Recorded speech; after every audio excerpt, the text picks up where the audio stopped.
வானம் மின்னி மழையாக பொழிகின்றது. பெய்த மழை பெருவெள்ளமாய் பெருக்கெடுத்து ஓடுகின்றது.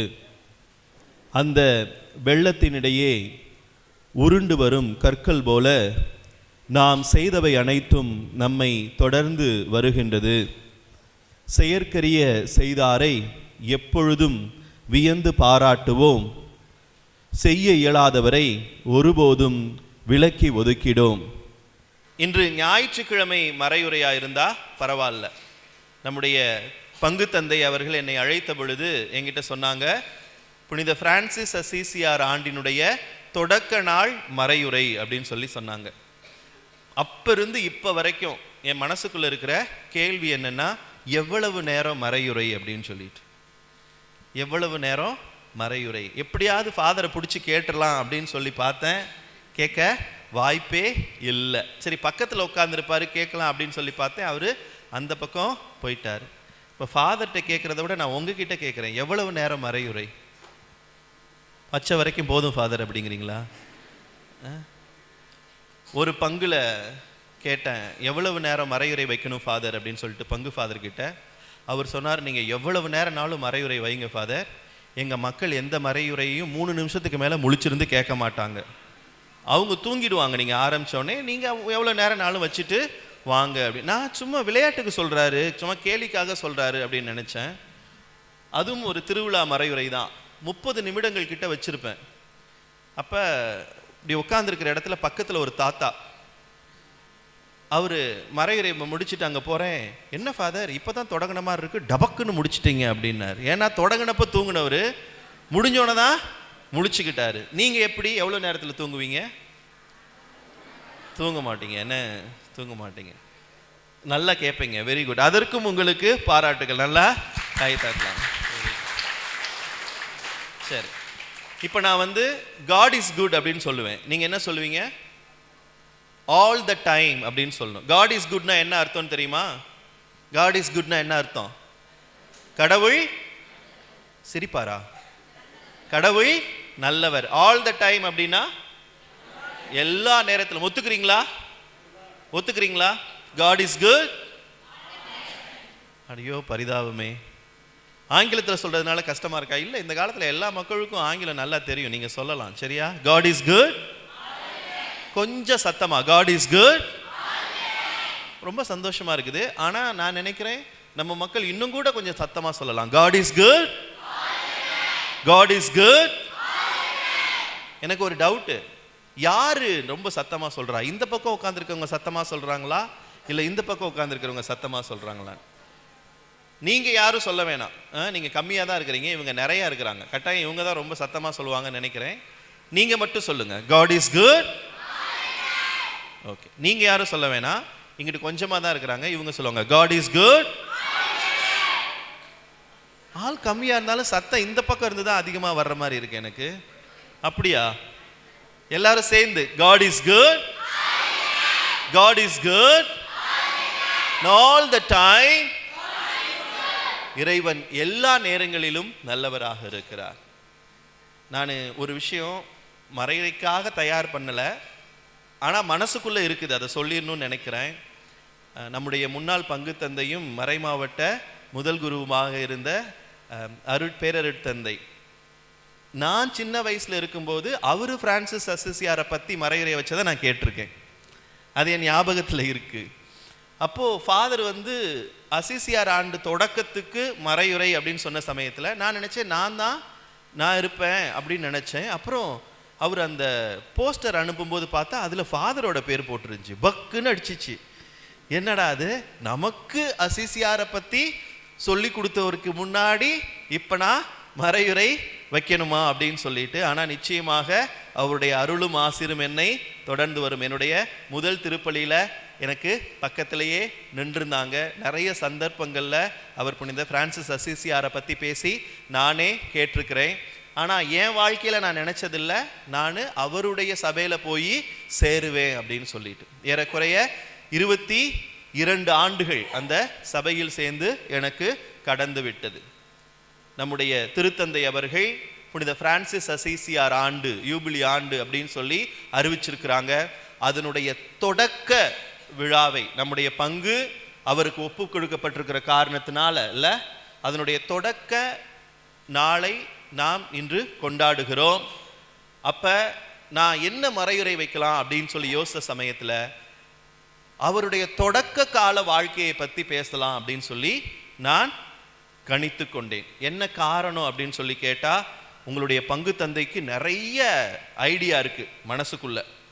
ஒரு 3 நிமிஷம் தான் பேசியிருப்பாரு, ஒரு 6-7 ஐடியா சொல்லியிருப்பாரு. நான் யோசிக்காதது கூட சொல்லி இதை செய்யணும், அதை செய்யணும், இப்படி செய்யணும், அப்படி செய்யணும் அப்படின்னா இந்த வருஷம் ஃபுல்லா நீங்க புனித அசிசியாரினுடைய வாழ்க்கையினையும் ஆன்மீகத்தினையும் பற்றி கண்டிப்பாக சிந்திப்பீர்கள். அதற்கு முதல் முன்னுரையாகத்தான் நான் இன்றைய மறையுரையை உங்களுக்கு சொல்லணும்னு ஆசைப்படுகிறேன். God is good. God is good. நான் பேசுறது புரியுதா? புரியுதா இல்ல புரிஞ்ச மாதிரி நடிக்கிறீங்களா? புரியுதுல்ல? என்ன காரணம்னா, ஒரு பங்குல ஒரு நாள் ஃபுல்லா தியானம் கொடுத்துட்டு கடைசியில கேட்டேன், நான் சொல்றது உங்களுக்கு புரியுதான்னு. அவங்க சொன்னாங்க, எதுக்கும் நீங்க சொல்றத தமிழ்ல சொல்லுங்க ஃபாதர், எங்களுக்கு புரியுதான்னு பாக்குறோம் அப்படின்னு சொல்லிட்டு. நான் தமிழ்ல தான் சொன்னேன். என்னோட தமிழ் அவங்களுக்கு புரியல. உங்களுக்கு கஷ்டம் ஒன்றும் இல்லைல்ல. இன்றைய மறையுரைக்காக என்ன வாசகங்களை எடுக்கலாம், ஃபாதர் கிட்ட சொல்லி வாசகத்தை மாத்தணுமா அப்படின்னு சொல்லி மனசுல நினைச்சிட்டு இருந்த சமயத்துல வேறு ஒரு காரணத்திற்காக இன்றைய 3 வாசகங்களையும் நான் வாசிச்சு பார்த்தேன். அப்ப கடவுளுடைய அருள், தூய ஆவியின் உந்துதல் என்ன சொன்னாலும் புனித பிரான்சிஸ் அசிசியாரினுடைய தொடக்க கால வாழ்க்கைக்கும் இன்றைய வாசகங்களுக்கும் ஒரு நெருங்கிய தொடர்பு இருக்கிறது. இன்றைய முதல் வாசகத்துல முதல் முத்தாய்ப்பான கருத்து என்ன? அவங்க சொன்ன உடனே நீங்க எல்லாமே திரும்பி சொன்னீங்க. ஆண்டவரே பேசும், அடியே நான் கேட்கின்றேன். ஆண்டவரே பேசும், அடியே நான் கேட்கின்றேன். என்னுடைய கேள்வி இதுதான். இதுவரைக்கும் ஆண்டவர் உங்ககிட்ட பேசியிருக்கிறாரா? நீங்கள் அவர் பேசிய குரலை கேட்டிருக்கிறீர்களா? ஆம், இல்லை. ஆமான்னா ஆமா, இல்லைன்னா இல்லை. கேட்டிருக்கிறீங்க. அவர் என்ன பேசினாரு, நீங்க என்ன கேட்டீங்க?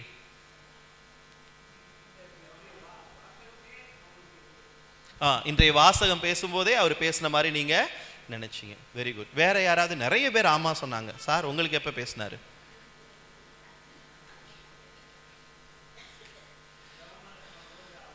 ஜெபமாலை சொல்ற சமயத்துல அவர் பேசுற மாதிரி இருக்கு உங்களுக்கு. Very good, very good. நம்முடைய திருத்தந்தையோட பேர் என்னங்க? திருத்தந்தை லியோ. இவருக்கு முன்னாடி இருந்த திருத்தந்தையோட பேர் என்ன? பிரான்சிஸ். அவருக்கு முன்னாடி இருந்த திருத்தந்தை 16ஆம் பெனடிக்ட். 16ஆம் பெனடிக்ட் திருத்தந்தையா இருந்த பொழுது நம்முடைய முன்னாள் திருத்தந்தை பிரான்சிஸ் அவர்கள், அவருடைய பெயர் பிரெகோலியோ அப்படின்னு சொல்லி பேரு.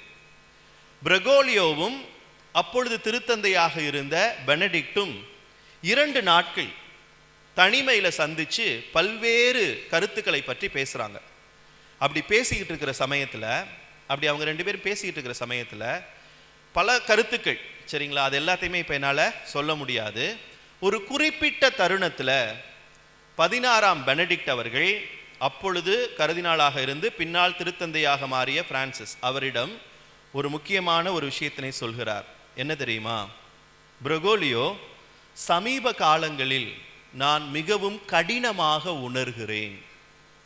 சமீப காலங்களில் நான் மிகவும் கடினமாக உணர்கிறேன். எது எனக்கு கடினமாக இருக்கிறது அப்படின்னு சொல்லி கேட்டா, இறைவனினுடைய குரலை கேட்பதற்கு எனக்கு கடினமாக இருக்கிறது.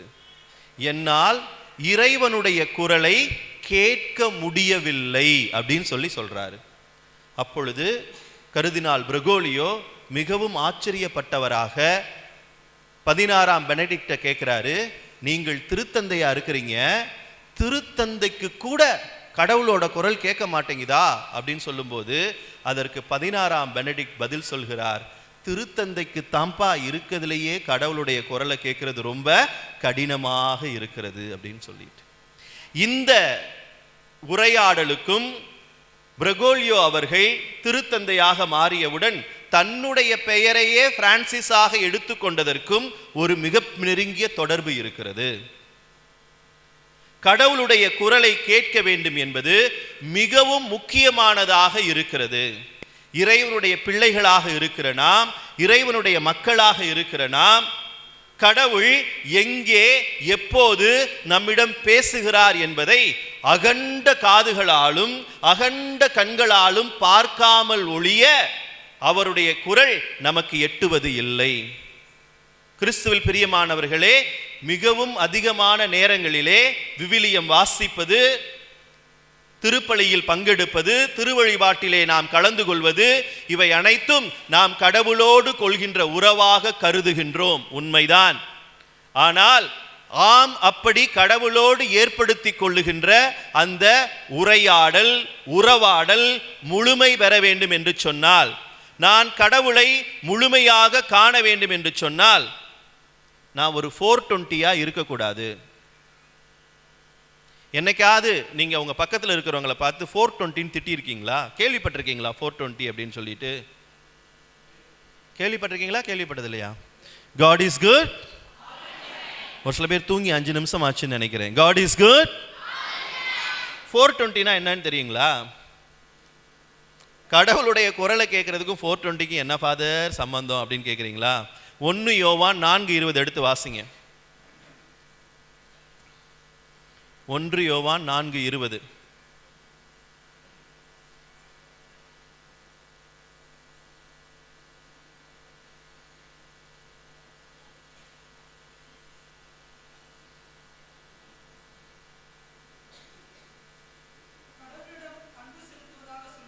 கடவுளிடம் அன்பு செலுத்துவதாக சொல்லிக்கொண்டு தம் சகோதர சகோதரிகளை வெறுப்போர் பொய்யர் எனப்படுவார். கடவுளுடைய குரலை கேட்க வேண்டும் என்று சொன்னால், என் அருகில் அமர்ந்திருப்பவர் என்னுடைய சகோதரன், என்னுடைய அருகில் அமர்ந்திருப்பவர் என்னுடைய சகோதரி என்பதை நான் அறிந்தவராக இருக்க வேண்டும்.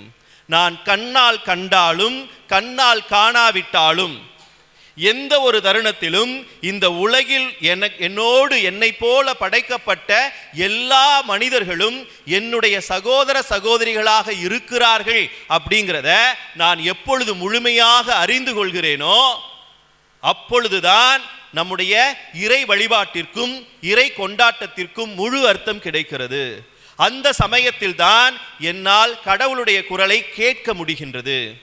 இந்த காரணத்தினால்தான் நம்முடைய முன்னாள் திருத்தந்தை தன்னுடைய பெயரை பிரான்சிஸ் என வைத்துக் கொண்டார். இந்த உலகில் கண்ணால் காண்கின்ற மனிதர்களை தாண்டி, வாழ்க்கையில் சாதித்த பணத்தாலும் அறிவாலும் பெரியவர்களை தாண்டி உலகில் வாழுகின்ற ஒவ்வொரு மக்களுக்கும் கடவுளினுடைய பிள்ளைகளாக வாழுகின்ற உரிமை உண்டு என்பதை மிகவும் அழுத்தமாக இந்த உலகத்திற்கு எடுத்துச் சொல்வதற்காக, சொல்லப்போனால் தன்னுடைய வாழ்க்கையின் கடைசி காலத்திலே பல்வேறு மனிதர்களால் நீங்கள் எளியவர்களை மிகவும் அதிகமாக தூக்கி விடுகிறீர்கள், அதை நீங்கள் தவிர்ப்பது நல்லது என்று சொன்ன பொழுதிலும் தன்னுடைய வாழ்நாளின் கடைசி மூச்சு முடிய எளிய மக்களுக்காகவே வாழ்ந்து மரித்தார். நம்முடைய புது திருத்தந்தை லியோ அப்படின்னு சொல்லி பேர் எடுத்த சமயத்தில் எனக்கு ரொம்ப மனசுக்கு வருத்தமாக இருந்துச்சு. ஏன் வருத்தமாக இருந்துச்சு அப்படின்னு சொன்னால், நானாக நினச்சிக்கிட்டு இருந்தேன் அடுத்து வருகின்ற திருத்தந்தையும் 2ஆம் பிரான்சிஸ் அப்படின்னு சொல்லி தான் தன்னுடைய பெயரை எடுக்க வேண்டும் அப்படின்னு சொல்லி நான் நினச்சிக்கிட்டு இருந்தேன். ஏனென்றால் தன்னை ஒரு எளிமையான வாழ்க்கை வாழுகின்ற திருத்தந்தையாக காட்ட வேண்டியது, எளிய மக்களோடு உரையாடுகின்ற உறவாடுகின்ற ஒரு மனிதராக வாழ வேண்டியது திருத்தந்தையினுடைய முதற் கடமையாக இருக்கிறது. எனவே இந்த திருத்தந்தையும் 2ஆம் பிரான்சிஸ் அப்படின்னு சொல்லி தான் பேர் எடுப்பாரு அப்படின்னு சொல்லி நினைச்சிட்டு இருந்த சமயத்தில் அவர் லியோ என்கின்ற பெயரை எடுக்கிறார். லியோன்னா என்ன தெரியுமா? சிங்கராயர், சிங்கம் மாதிரி இருக்கணும்.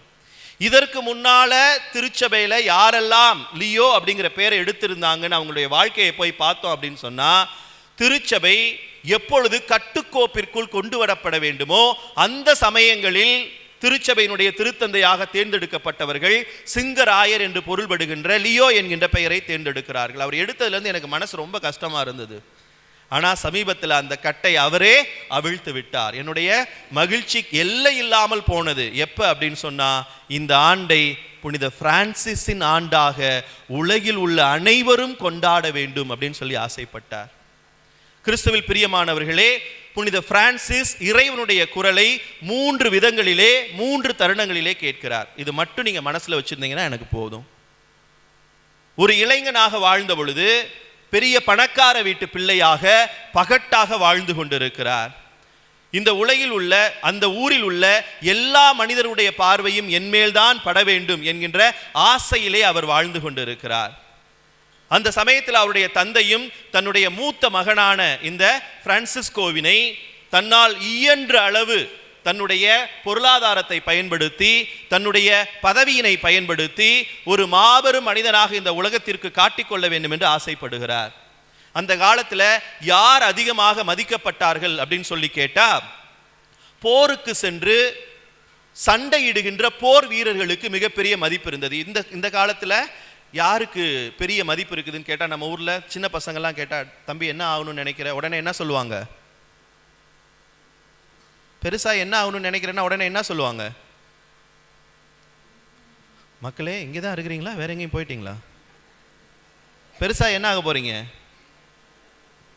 என்ன ஆக போறீங்க? கட்டவுளே கேட்குறீங்களா கேட்கலையா? கலெக்டர் ஆகணும், இல்லைன்னா டாக்டர் ஆகணும்னு சொல்லுவாங்க இல்லையா? அந்த மாதிரி நீ பெருசா என்ன ஆகணும் அப்படின்னு சொல்லி கேட்டா, அந்த காலத்துல போர் வீரனாக மாற வேண்டும். எந்த போருக்கு அந்த காலத்துல உள்ள கிறிஸ்தவர்கள் போனாங்க அப்படின்னு சொன்னா, அந்த போரினுடைய பெயரே சிலுவை போர் என்பது பொருள். ஏன் அதற்கு சிலுவை போர்? 2 காரணங்களுக்காக அதற்கு சிலுவை போர்னு பேரு. ஒன்று, அந்த போருக்கு போகின்ற பொழுது தங்களுடைய முதுகிலும் கைகளிலும் சிலுவை அடையாளத்தினை வைத்துக்கொண்டு அவங்க போருக்கு போனாங்க, அதனால அதற்கு சிலுவை போர் அப்படின்னு சொல்லி பேரு. 2வது காரணம், அருள்நாதர் இயேசு கிறிஸ்து பிறந்து வாழ்ந்து மரித்து அடக்கம் செய்யப்பட்டு உயிர்த்த புண்ணிய பூமியினை திருச்சபைக்கு சொந்தமாக்க வேண்டும் என்கின்ற காரணத்திற்காகவே அந்த காலத்துல நிறைய போர்கள் நடந்திருக்குது. அந்த போருக்கு போறவங்களுக்கு சிலுவை போருக்கு போறாங்க அப்படின்னு சொல்லி சிலுவை போர் அப்படின்னு சொல்லி அதற்கு பெயர் வைத்தார்கள். அதற்கான ஆசிரை அந்த சமயங்கள்ல திருத்தந்தையே கொடுத்திருக்கிறாரு. போருக்கு போய் சண்டை போட்டு மற்றவர்களை கொன்று இயேசு பிறந்த புண்ணிய பூமியை நமதாக மாற்றிக்கொள்ள வேண்டும் அப்படின்னு சொல்லிட்டு. அப்ப புனித பிரான்சிஸ் அசிசியார் இளைஞனாக இருந்த பொழுது அவருக்கு என்ன நடக்குது அப்படின்னு சொல்லி கேட்டா, அவரும் தன்னை தயார்படுத்தி கொண்டு போருக்கு போகிறார். அப்ப போருக்கு போய்கிட்டு இருக்கிற வழியில ஒரு இடத்தில் ஓய்வெடுக்கின்ற பொழுது அவர் கடவுளுடைய குரலினை முதலாக கேட்கிறார். அந்த குரல் புனித பிரான்சிஸ் அசிசியாரிடம் கேட்கிறது, பிரான்சிஸ், நீ யாருக்கு பணிவிடை செய்ய வேண்டும் என்று விரும்புகிறாய்? கடவுளுக்கு பணிவிடை செய்ய வேண்டும் என்று விரும்புகிறாயா, இல்லை மனிதனுக்கு பணிவிடை செய்ய வேண்டும் என்று விரும்புகிறாயா அப்படின்னு சொல்லி அந்த குரல் அவர்கிட்ட கேட்குது. அதற்கு சற்றும் தாமதிக்காமல் உடனே பதில் சொல்கிறார், நான் தலைவருக்கு பணி செய்வதுதான் முறையானதாக இருக்க வேண்டும், இருக்க முடியும் என்று சொல்கிறார். உடனே கடவுள் அவரிடம் சொல்கிறார், அப்படி என்றால் நீ போருக்கு போகாதே, உன்னுடைய வீட்டிற்கு திரும்பி போ அப்படின்னு சொல்லி சொல்றாரு. நம்முடைய தமிழ் இலக்கியத்திலே வரும், புறமுதுகை முதியவளும் போற்றாத நாடு. சண்டைக்குன்னு போனா முன்னாடிதான் சண்டை போட்டு விழுப்புண்களை வாங்கிட்டு வரணும், பின்னாடி வாங்கக்கூடாது, புண் வாங்கக்கூடாது, ஓடக்கூடாது, போர்ல பயந்து ஒரு நல்ல ஆண்மகன் ஓடக்கூடாது. அப்ப வீட்டில் புனித அசிசியார பிரான்சிஸை பார்க்குற சமயத்துல அவங்க அப்பாவால ஏற்றுக்கொள்ள முடியல. என்னோட பையன் இப்படி கோழையா இருக்கிறானே, அவனை ஒரு பெரிய மாவீரனா மாத்தி காட்டணும்னு நினைச்சனே அப்படின்னு சொல்லிட்டு. ஆனா அவங்க அம்மாவுக்கு 1000 தான் இருந்தாலும் பெத்த புள்ள இல்லையா, வாடா கண்ணு அப்படின்னு சொல்லி எடுத்து வச்சுக்கிறாங்க. இதை தன்னுடைய மனதில் இருத்தி சிந்திப்பவராக அவர் இருக்கிறார். அவருடைய அப்பா ஒரு துணி வியாபாரி. சரி, எவ்வளவு காலம் தான் வீட்டிலேயே இருப்ப, போய் கொஞ்சம் அந்த துணி வியாபாரத்தை பாரு அப்படின்னு சொல்லி அனுப்பிவிடும் பொழுது கடையில் பயங்கர பிஸியா வேலை பார்த்துட்டு இருக்கிறாரு. நிறைய கஸ்டமர், நிறைய பேர் வந்துட்டு இருக்கிறாங்க, அவங்களுக்குலாம் துணி வியாபாரம் பண்ணிட்டு இருக்கிறாரு. அந்த சமயத்துல தொழுநோயால் பாதிக்கப்பட்ட ஒரு நபர் கடை வாசலில் நின்று, கடை முற்றத்தில் நின்று, இயேசுவின் பெயரால் எனக்கு ஏதாவது நீங்கள் தர வேண்டும் அப்படின்னு சொல்லி கேட்கிறாரு. இயேசுவினுடைய பெயரால் நீங்கள் எனக்கு உதவி செய்ய வேண்டும் அப்படின்னு சொல்லி கேட்கிறாரு. அப்பொழுது வேலை முனைப்பில் இருந்த புனித பிரான்சிஸ் அசிசியார் அவரை உடனே நீ போ, என்னை தொந்தரவு செய்யாதே அப்படின்னு சொல்லி அனுப்பி விட்டுறாரு. அவர் சென்று விடுகிறார். ஆனால் அவருடைய நினைவு புனித பிரான்சிஸ் அசிசியாரினுடைய மனதிலேயே தங்கி விடுகிறது. அவர் இங்கே பணி செஞ்சிட்டு இருந்தாலும் வியாபாரம் பார்த்துக்கிட்டு இருந்தாலும் அவரோட மனசு என்ன சொல்லுது அப்படின்னு சொன்னா, ஒருத்தவர் கடவுள் பேரா நம்ம கிட்ட வந்து உதவி கேட்டாரே, நம்ம அதை செய்யாம விட்டுட்டோமே அப்படின்னு சொல்லிட்டு உடனே அவருடைய கடைக்கு வந்த வாடிக்கையாளர்களை எல்லாம் விட்டு அவரை தேடி ஓடுகிறார். அந்த காலத்துல தொழுநோயாளர்களை நெருங்கி போக மாட்டாங்க. ஆனால் அவர், நீங்க கடவுளுடைய பெயரால என்கிட்ட கேட்டீங்க, நான் உங்களுக்கு எந்த உதவியும் செய்யாம விட்டுட்டேன், என்னை மன்னிச்சுக்கங்க அப்படின்னு சொல்லிட்டு கடையிலிருந்து நிறைய பொருள் எடுத்து கொண்டு போய் அவர்கிட்ட கொடுத்து உயர்ந்த துணிகளை எல்லாம் அவரிடம் கொடுத்து அவரை கட்டி அணைக்கிறார். இதுவும் அவருடைய தந்தைக்கு ஒரு மிகப்பெரிய ஏமாற்றத்தையும் தன்னுடைய மகன் மீது கோபத்தினையும் உண்டு பண்ணுகிறது. நீ போர் வீரனா தான் வரல, ஒரு நல்ல வியாபாரியா வந்து பொழைச்சுக்கோ அப்படின்னு சொல்லி பார்த்தா இதையும் நீ கேட்காம இருக்கிறியே அப்படின்னு சொல்லிட்டு, அப்ப அவருடைய வாலிப நண்பர்கள் அனைவரோடும் சேர்ந்து பல்வேறு நம்ம பசங்கள்லாம் அப்படி ஃப்ரீயா அப்படி பேசுவாங்க இல்லையா, அந்த மாதிரி ஒரு தடவை பேசிக்கிட்டு இருக்கிறாரு. அப்ப அங்க அருகாமையில் இருந்த ஒரு சிற்றாலயத்திற்கு, ஒரு சின்ன கோயிலுக்கு போறாங்க. அந்த கோயிலுக்கு போயிட்டு அவங்கெல்லாம் பிஸியா இருக்கிறாங்க, இவர் மட்டும் தன்னை தனிமைப்படுத்திக் கொள்கிறார்.